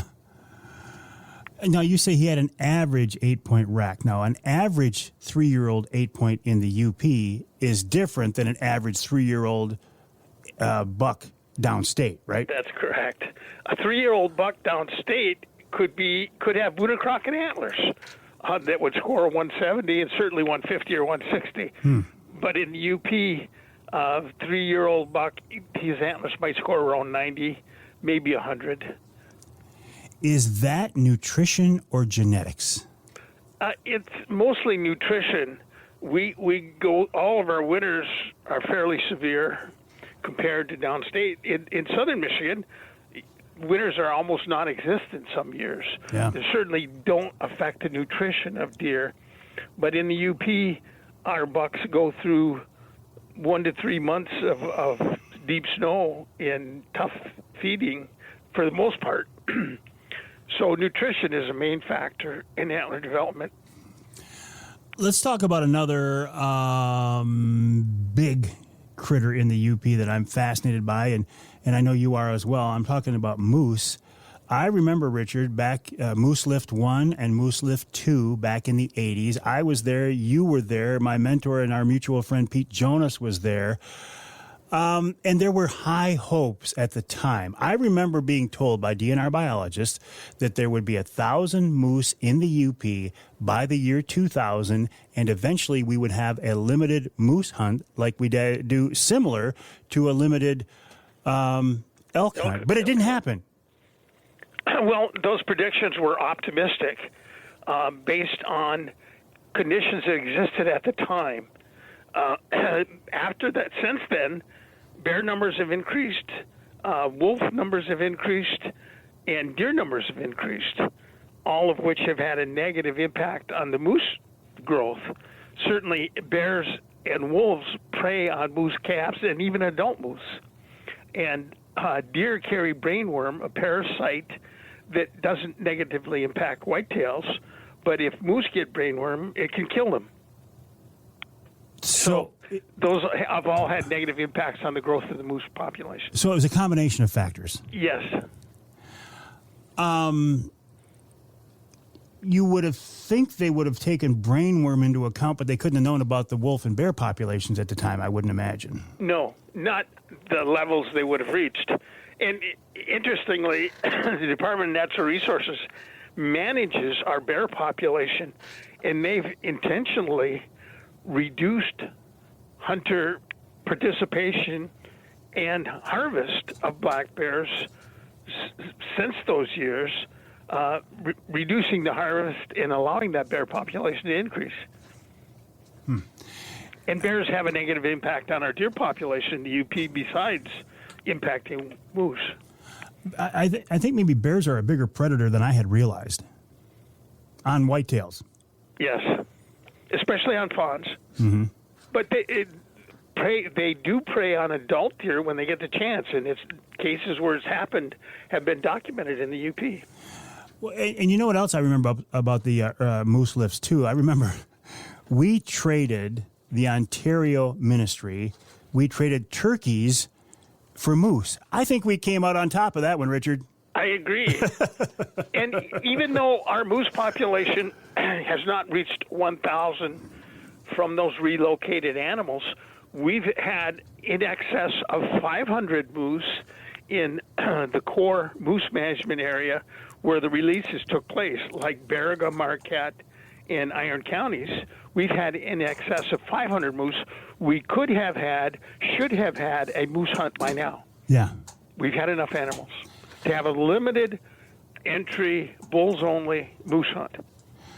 Well, and I know that's something you've been pushing for a while. I suspect that we just haven't had the right people pushing for it. And that's nothing against you at all. I'm just saying, we need people in Lansing to be pushing for it, and it could probably happen. Right. I think it's very low on the agenda for the Department of Natural Resources, which would be necessary. Their support would be mandatory to move a moose hunt forward. I haven't seen a lot of moose. I've seen, obviously moose lift. I see them in Ontario when I'm hunting, or in Quebec. The thing that makes me nervous about moose is driving those northern roads after dark. You can't see those things, and if you hit a moose, they're tall enough that they roll right back and come over the top of you. That's a pretty scary situation, and we're seeing it across the UP, I think, in some numbers too, aren't we? Yes. In fact, in 2022, last year, there were a record number of moose vehicle collisions in the UP at 20. The highest prior to that was 18 in 2012. Even though the most recent moose estimate for the core area in the western UP was like 426 or something like that, compared to 509 in 2019. Those estimates are exactly that. There's estimates, and there's a range of that population to be most accurate. And we still could have over 500 animals, even though the estimate was down from 2019. And the number of vehicle collisions kind of reflects that, although there's so many other factors, such as the number of vehicles traveling UP highways. It plays into that as well. Have you been able to break down those stats at all? I mean, are they on main roads? Are they freeways, highways, back roads? Are they at night for the most part? Mostly on highways, and many of them are at night. As you know, moose are dark in color, and after dark, they can be very difficult to see. I almost hit a cow moose myself one day during the daytime. It darted out in front of me on M95 between Marquette and Iron Mountain. Yeah, in the Republic area, there's a lot of moose near Republic, and I had to swerve to avoid hitting that moose. Wow. Yeah, not a critter you want to hit. We're talking with Richard P. Smith, noted outdoor writer, in my opinion, black bear hunting expert, whitetail hunting expert, moose as well. I mean, the guy's got a lot of knowledge. If you want to learn more about Richard, go to his website, richardpsmith.com. That's richardpsmith.com. I suspect he will be at the Woods and Water Show, but I will ask him that question after the break. We will take a break here in the Outdoor Magazine Show. When we come back, we'll talk more with Richard P. Smith, and of course, we'll wrap it all up with wild game chef extraordinaire Dixie Dave Minar. Working on a bear hunt for Dixie Dave right now. He's looking for some houndsmen, and I think I've got him. I got him good to go.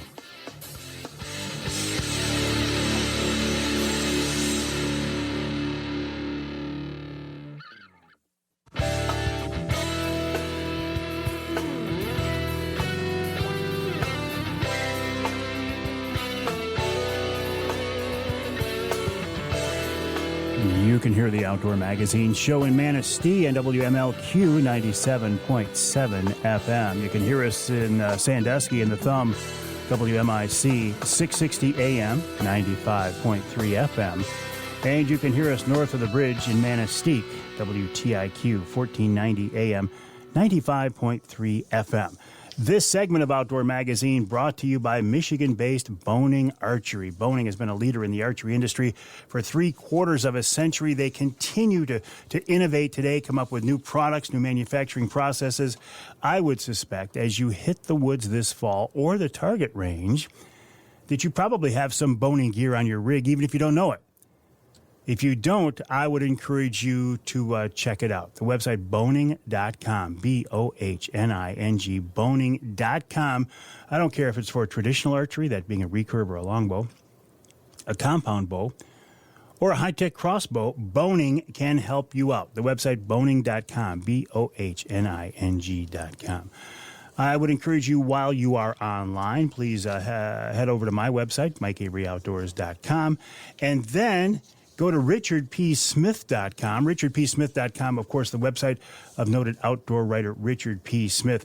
Richard, will you be downstate the weekend, next weekend after Labor Day, coming down for the Woods and Water Show? Yes, I've got a booth there again this year, like I've had for a number of years now, and I always enjoy that show. Well, you actually have products for sale at that show, as well as just shooting the breeze with people, right? Right.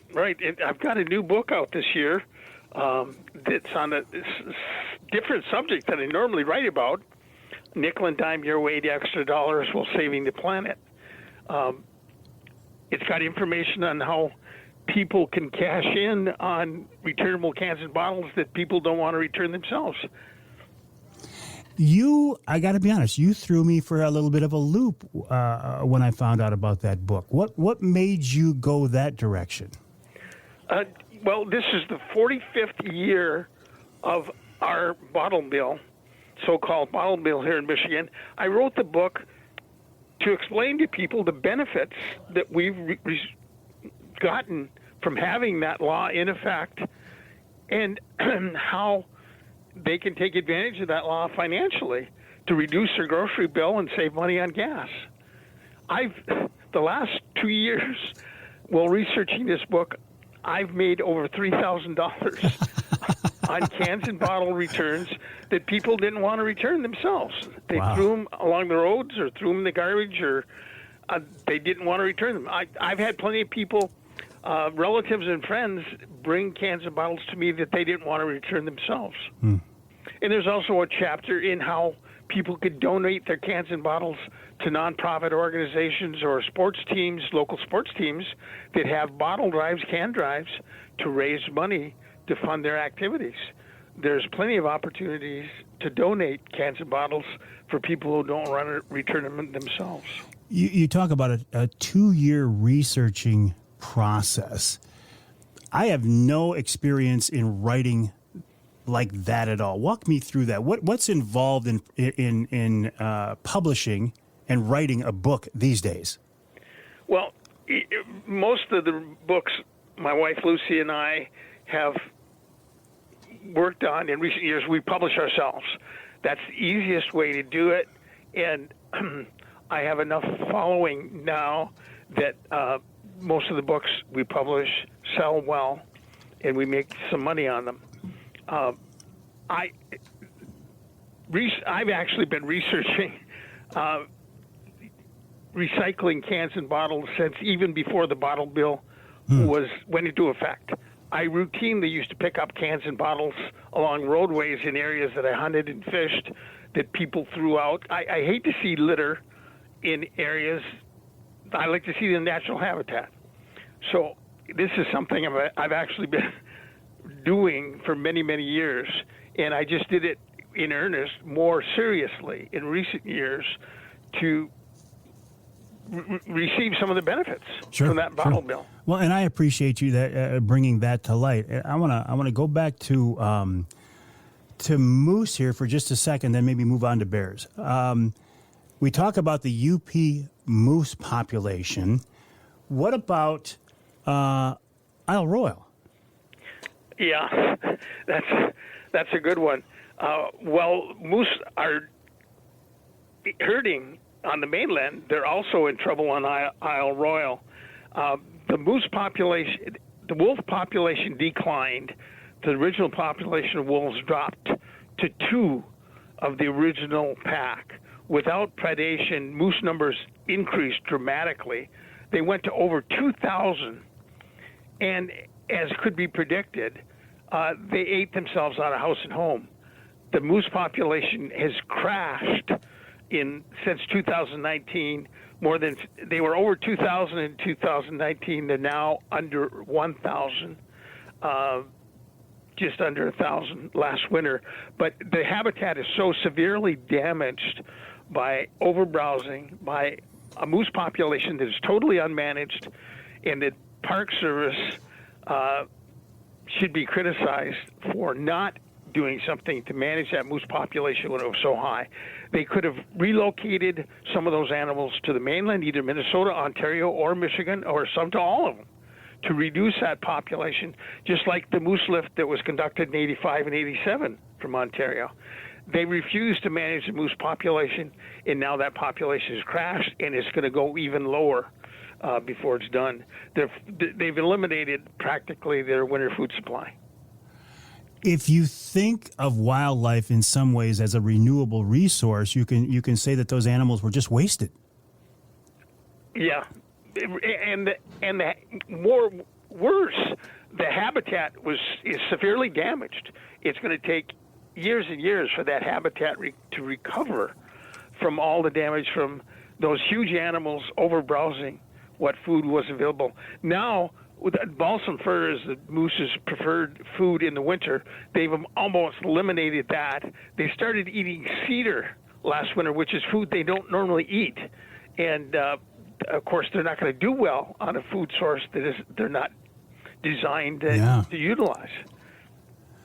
Boy, you think about how much damage deer can do, and a moose is so much bigger. I hadn't thought of that. Not only is the volume they eat going to be increased, but they can reach. I mean, they can reach up much higher into the trees than deer ever could, too.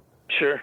And it's so bad, Mike, that several years ago they even eliminated lily pads from all of the ponds and lakes on Isle Royal.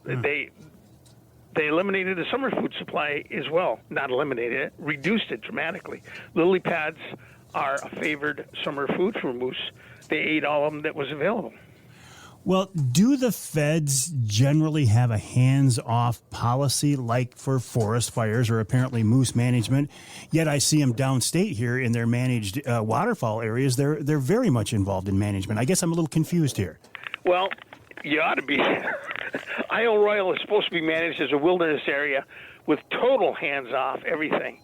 But they threw that out the window to bring wolves, reintroduce wolves to the island in 2018. They brought them in with helicopters and airplanes. They radio collared the wolves. They've radio collared moose. So it's no longer managed as a wilderness. Their management fits their agenda. They could have done something to manage that moose population. In fact, they did kill. They killed 6 moose. The Park Service killed 6 moose to feed the wolves that they were bringing in. Wow. But that, I don't know how they can justify that and not manage moose in other ways to reduce that population, to reduce damage to the habitat. Well, the problem with managing by agenda as opposed to biology is agenda can change. Yep. Depends on who's the superintendent. And Wow. Well, let's talk about another topic, one that's very close to my heart, thanks to you in part. Bears. I don't have a tag this year. I'm fine with that. I put in just for the point because it worked out better for me this year. What about you, Richard? I suspect you have a late season tag. that's correct. I drew again this year. every year. So far. And I've got several baits out in locations where I've had them in the past, and they were hit right away. There's no shortage of bears in the UP. In fact, we had a bear in Marquette here last weekend, and somebody sent me a photo of a bear in Harvey, which is south of Marquette, a short distance. Lots of bears, no shortage. So do you, are you close enough that you run your own baits, or do you have somebody over there on the west side helping you out? No, I do it. So how often do you have to get over there, Richard, to keep, ideally, I guess you'd be baiting every day or every other day, but what's the minimum? What can you get by with to keep an active bait? Once a week is enough. Really? Yeah. Put as much bait out as possible during visits. It gets them to know where food is available, but then prior to the hunt, for several days, I try and bait every day once it gets closer to the season opener. Is the type of bait important? I'm using granola mixed with nuts, which is super bait. Bears love it. And it lasts a long time. You can use it, anything that's left over from the year before, you can use it the next year. It works well. Do Michigan bear hunters use meat as bait ever like they do up in Ontario? Use what? Meat. Some do, but it encourages the visitation by wolves by using meat. Richard, you could probably see this coming, but there's more things I want to talk about, including this art or science of judging bear at a bait. Can I offer you the coveted third? Can you stick around? Sure. I had a feeling. And Charlie's like, I knew you were going to do that. All right, then we'll put Richard on hold. We'll bring him back for the coveted third segment. Again, his website, richardpsmith.com. That's richardpsmith.com. I do want to talk to Richard about field judging bear, because it is one of the hardest things that a hunter can be faced with. However, it is a skill that can be learned, and I'm not saying I've learned it or certainly mastered it, but I've seen enough bears now that I do have, I think, a fairly good sense of the size of the animal I'm looking at, and much of that knowledge has come from talking with Richard P. Smith, richardpsmith.com. So we'll take a break.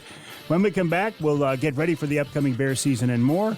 And then we'll wrap up the show with wild game chef extraordinaire Dixie Dave Minar. That's right here on Outdoor Magazine.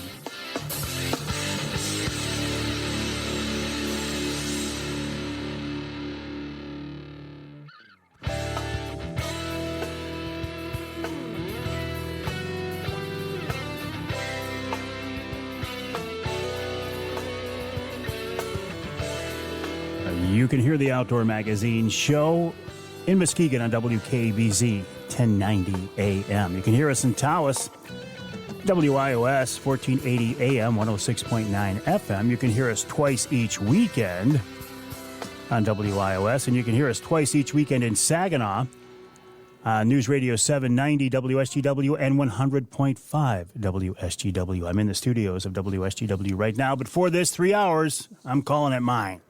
And nobody's argued with me yet. I'm here with Charlie Rood, doing a wonderful job as always, and the weather is beautiful, which is bringing the crowds out. The only thing that's diminishing the crowd a little bit is school has started. So you're not going to see the school kids out there, but we see an awful lot of other people out there. Charlie. Throngs of adoring people. The crowd, it's just amazing how much people love Charlie. And he's a lovable guy. I get it completely. This segment of Outdoor Magazine brought to you by the Linwood Beach Marina and Campground. Linwood Beach can be your year-round Saginaw Bay fishing destination, your Mid-Michigan tracker and Angler Quest and Polar Craft headquarters as well. Check them out online at linwoodbeachmarina.com, linwoodbeachmarina.com. Great people, great facilities, great location, great service. Can't say enough about Linwood Beach Marina, linwoodbeachmarina.com. While you are online, my website, MikeAveryOutdoors.com, and then head on over to RichardPSmith.com. That obviously is the website of noted outdoor writer Richard P. Smith, who is with me now on the Outdoor Magazine phone line. Before the break, Richard, we started to talk about this, but this whole concept, this process of field judging bear can be very tough because unlike a deer, you don't have a rack on top of their head to judge it. So how do we do it, Richard? Well, knowing the difference in size and features between males and females helps. Where it's legal to use barrels for bait, like it is on private land in Michigan, not on public land, 50-gallon drums are excellent for helping judge the size of bears. They're about 3 feet tall. If you see a bear standing on all 4 feet whose back is either equal to the top of the barrel or close to equal, you're looking at a trophy-size adult male black bear. A bear that stands half the height of a barrel, of course, is an average-sized bear. But when you can't use a barrel on public land in Michigan, if you put a ruler of sorts at a bait site that allows you to judge the length of a bear from nose to tail, it'll give you an idea whether you're looking at a male or a female. Females are seldom more than 5 feet in length from nose to tail. Adult males often are longer than 5 feet from nose to tail. And looking at the size of the ears and position of the ears compared to the head is another thing to look for. Ears on an adult male look small in proportion to the size of the head, and they're wide apart. And if you imagine a triangle on the head of a bear with the distance between the ears being the base and the sides going to the nose, if you see a bear where the sides of the triangle are close to equal, you're looking at an adult male trophy-sized bear. Where the sides of the triangle are much longer than the distance between the ears, you're most often looking at a female or a young male. Looking at the front feet, it can be a clue too. Even young males have front feet that look big. Females, on the other hand, their front feet look small. Those are things to look for. What about a crease in the skull? A big boar will often have a crease in the top of the skull. Or will we see a big sow with a crease too? Is that not sex-specific, that's just size-specific? It isn't sex-specific. I've seen older females that had a crease in their skull as well. So if you see a crease in the skull of a bear, it could be an adult male, but look for other things as well. Of course, if you see a side view, looking for the sex organs is guaranteed to tell whether you're looking at male or female. There's your proof right there. The penis sheath of a male hangs down in front of the rear legs with a side view. If you see that, you know you're looking at a male. What about shot placement? Is it the same as a whitetail? It's very similar. When hunting with a bow, try and avoid that shoulder blade. Go behind the shoulder blade an inch or two in the middle of the body. If you're on a broadside bear, if it's angling away, you want to aim quite a bit behind the shoulder blade so the arrow angles forward into the chest cavity. If you're bow hunting, because of that thick fur, do you would you shoot a different broadhead than you would on a whitetail?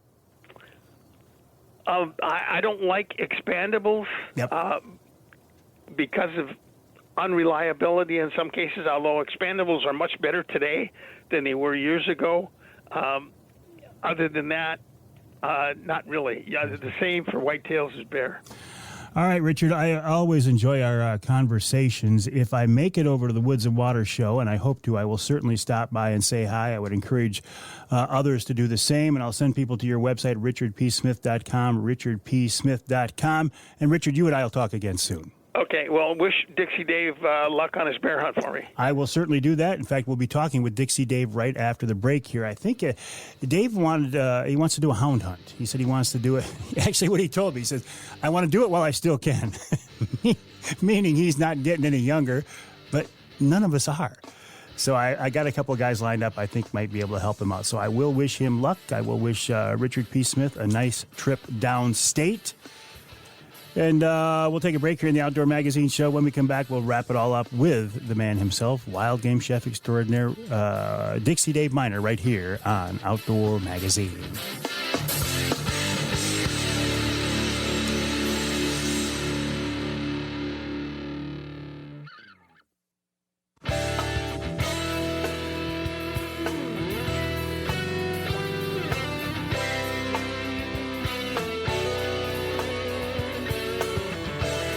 Welcome back to Outdoor Magazine. So glad to have you along with us. And just a quick reminder, this segment of Outdoor Magazine brought to you by Reader Landscaping. Reader can take care of your lawn and property because it's your nature and our nurture. Let Reader create an outdoor getaway in your backyard.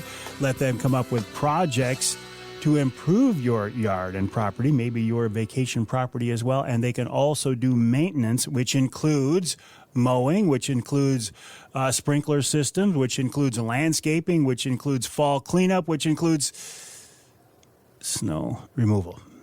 There, I said it. I said the word snow. Not happy about it, but I said snow. ReaderLandscaping.com. That's ReaderLandscaping.com. I'd like to send you to say, WildGameChefDixieDaveMinar.com. But there ain't no such place. And I have a feeling there never will be. But it's nice to be able to talk to Dixie Dave here on the Outdoor Magazine show every week. David, welcome back. How are you? Very, very good, boy. I'm getting anticipation jitters for bear season. Yeah, I'm talking to a couple of guys right now. I told them, we're trying to find a hound hunt for Dixie Dave. They're like, oh, that would be cool. In fact, as soon as we get done here, I've got to call them back and I'll let you know what I found out. Thank you. But in the meantime, we've got some business to take care of. I've got a marinade for a barbecued salmon, or you could smoke it. And this really imparts a heck of a lot of flavor, I'm telling you. Let's hear it. Okay, so you're going to need about a half of a bottle of beer, or can, whatever you got, about an eighth of a cup of kikuman soy sauce, about an eighth of a cup of toasted sesame seed oil, and you could use olive oil too, but sesame has more flavor. A 3 tablespoons of brown sugar, about a quarter cup of your favorite barbecue sauce to give it some body to it, so it has instead of just being watery. You need a medium onion diced fine, 3 to 4 cloves of garlic diced fine, and about a tablespoon of fresh diced ginger. That really helps a lot on the flavor too. And grate as much black pepper in it as you like. And then more. And then more. And then more. Then about a 3/4 of a 1 to 2 cup, and not cups, but teaspoons of salt. Kosher would be good. And a nice big splash of Worcestershire sauce, a splash of Tabasco to give it a little more zing, in the juice of a lime. And you're going to need smoking chips, and you need a lot, and more smoke than you think if you're doing it on the barbecue. So you really want to smoke it up. So mix everything together, and then you store this in the refrigerator until ready to use. And then in a flat baking dish, put a little bit of this marinade in the bottom, and then put the fish in it, skin side down, and then spoon some more over it. Keep refrigerated it. I would have to say it's pretty strong solution, so I would say, maybe 6 hours would be the minimum, and 12 hours would be the maximum. And you can store this marinade in the refrigerator for about 2 weeks also. So you want to cook this long and slow, and you want more smoke than you can think of. And if you got a smoker, you do this in the smoker. You want to get the fish up to 165 degrees in the center. and then it's done. Or if you want to smoke it longer, then by all means do it to get more flavor. Well, I've seen you work your magic with fish on the grill many times. Yep, we have. We did. Look what we used to do at Sloppy Joe's tournament. Oh my Lord! I was thinking about that the other day. How many Me too. people? I had a dream about it. Oh, no kidding. How many people that last year did you feed? I couldn't even tell you. They brought me. I was figuring around 300 pounds of salmon. And the smell was wafting across the whole Insta-Launch campground, and people who weren't even part of the event were wandering by, and you were happy to feed them. Yeah, I know. I was really happy to feed them. I had a ball. My barbecue was just smoking hot. Oh, that if I remember right, that thing was on wheels. You pulled it behind the truck. Yep. Well, we've had a lot of good times along the way, that's for sure. I know we have. So, all right. And you got a good bear hunt coming up, so we'll talk about that as well. How about, David? Let's see. We're getting into the fall waterfowl season, so let's keep that in mind for recipes. And of course, the youth hunt coming up, and bear season coming too. So why don't we start concentrating on those three things? And goose season starts September 1st? Yeah, that's what I was saying. The early waterfowl season, absolutely. Oh my goodness, we got so many in our pond. I'm going to have a ball. Well, have fun with that, and we will talk with you next week, David. Okay, thank you. Wild game chef extraordinaire Dixie Dave Minar, a big part of the Outdoor Magazine show for sure, as are you, because if you weren't listening, there'd be no reason to do this show. There'd be no reason for me to do the online stuff. It would absolutely break my heart. So, as I say earlier in the show, we're recording a little bit early this week because pretty much as soon as I walk out of the studio here, I'm going to be on full-blown wedding duty. As you are hearing the show this weekend, my daughter Shelby is getting married. I am honored and blessed to do that ceremony. I am the officiant for that ceremony. I've done several weddings before, but to have the opportunity to do my daughter's wedding, well, we made a deal. I won't cry if she doesn't cry. But I think there will be some tears, but there'll be tears of joy. So that's going to wrap it up for this edition of the show. I appreciate you joining me. Head to the website, MikeAveryOutdoors.com, MikeAveryOutdoors.com. Use the email address, Mike@MikeAveryOutdoors.com. Look forward to hearing from you, and I look forward to talking with you next time right here on Outdoor Magazine.